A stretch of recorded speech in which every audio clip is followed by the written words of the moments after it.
हसुआ खुरपी मोर फरगल बारे हो, बतिया कहिला जवन सुनल बारे हो। हसुआ खुरपी मोर फरगल बारे हो, बतिया कहिला जवन सुनल बारे हो।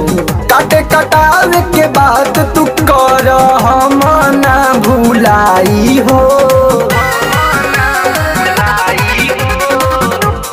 बोला कई रुपया देबू,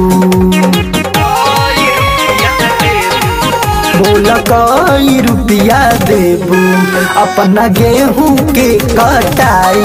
बोला कई रुपया देबू अपना गेहूं के कटाई।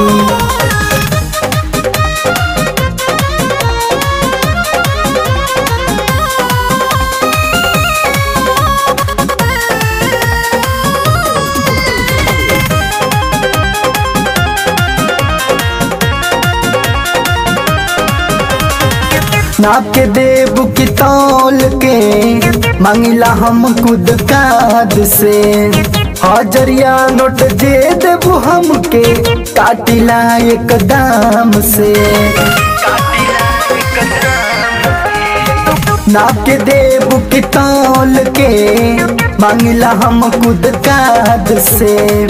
हजरिया नोट दे देबू हमके काटिला एक दाम से। सही सही धमई बुझे हमके झट देना कट जाई हो।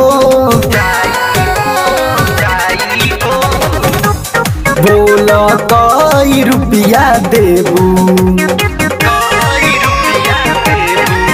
बोला कई रुपया देबू अपना गेहूं के कटाई। बोला कई रुपया देबू अपना गेहूं के कटाई।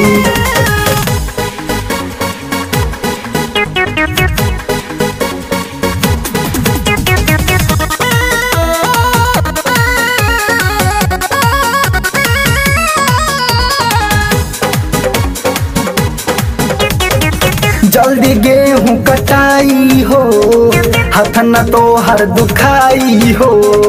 कहल सोनू सूरज सूरज सस्ते में पट जाई हो।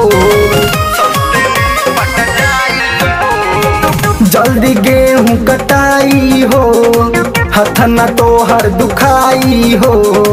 कहल सोनू सूरज सूरज सस्ते में पट जाई हो। धीरे धीरे काटब गोरी तोहरो मजा आई हो। बोला कई रुपया देबू, बोला कई रुपया देबू अपना गेहूं के कटाई। बोला कई रुपया देबू अपना गेहूं के कटाई।